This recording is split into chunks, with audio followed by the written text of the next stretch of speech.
The recent results against Chelsea, but I want to focus on Rashford. You wrote a column about it yesterday, Mark. Does it kind of sum up the feeling from Manchester United supporters that he doesn't deserve to play in this game tomorrow? Absolutely. You know, Marcus Rashford should be the pride, the poster boy of the Man United fans. He's a local lad and he's living out their dream. But right now, the attitude towards Rashford has just gone through the floor because his demeanour on the pitch, his performances, you know, he scored 2 goals in 18 games this season. One was a penalty that he was given to by Bruno Fernandes to help his confidence. He's not playing well, and I think, you know, Erik Ten Hag has tried to position himself as a disciplinarian, a guy who picks a team on merit. If he doesn't drop Marcus Rashford against Chelsea, that goes out of the window because all the players will be looking at him thinking, well, you know, Harry Maguire will be thinking, well, I lost my place when I wasn't playing well, and other players will be saying the same thing. And look at Marcus Rashford, who's been awful this season. He cannot pick him against Chelsea because it sends the wrong message. It almost sends the message that he's the one player that I can't drop because he's our highest paid player. He's on a big contract. It's different to Jadon Sancho because, you know, Jadon Sancho, they can get rid of him because, you know, his contract isn't as long as Rashford's.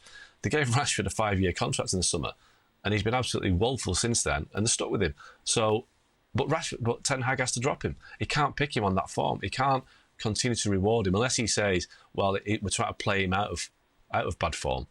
But they've been trying that for weeks now, and he's getting worse. Nedum, how do you explain this?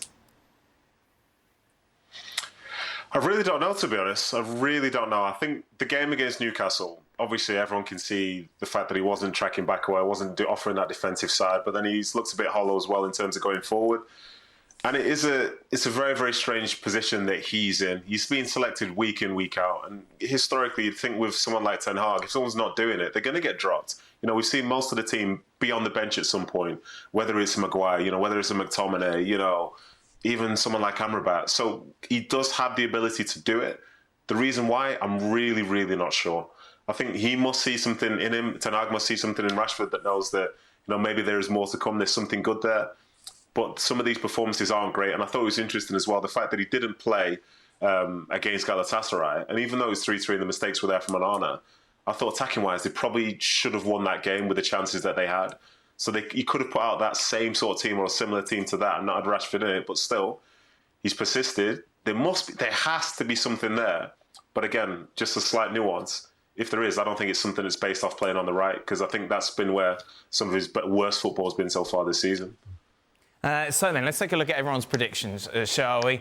Looking ahead to this night, Old Trafford. Chelsea are favourites going into the tie, quite incredibly. As we mentioned yesterday, the 4 of us who were on yesterday all going for a draw. Nedum and Mark, meanwhile, going for a Chelsea victory. Why, Mark? Well, I suppose Nedum might agree. We've both seen United close up this season, and when they are bad, they are really bad. And I think Chelsea right now have found a bit of form, and there's not a lot of confidence in the Man United team. I'd say it's gone beyond lack of confidence. It's more a case of just, I think there's a fear of playing now.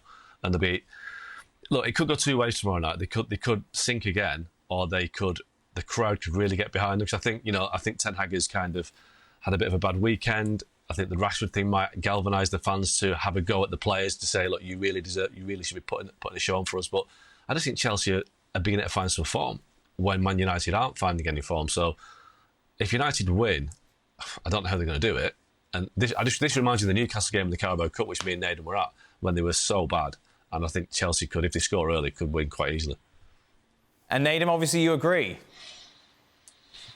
Yeah, do you know what? I do agree, but I've been slightly caught off guard by that record when you put up United's record against Chelsea. So you're saying, like, since 2018, Chelsea haven't beaten United in the league?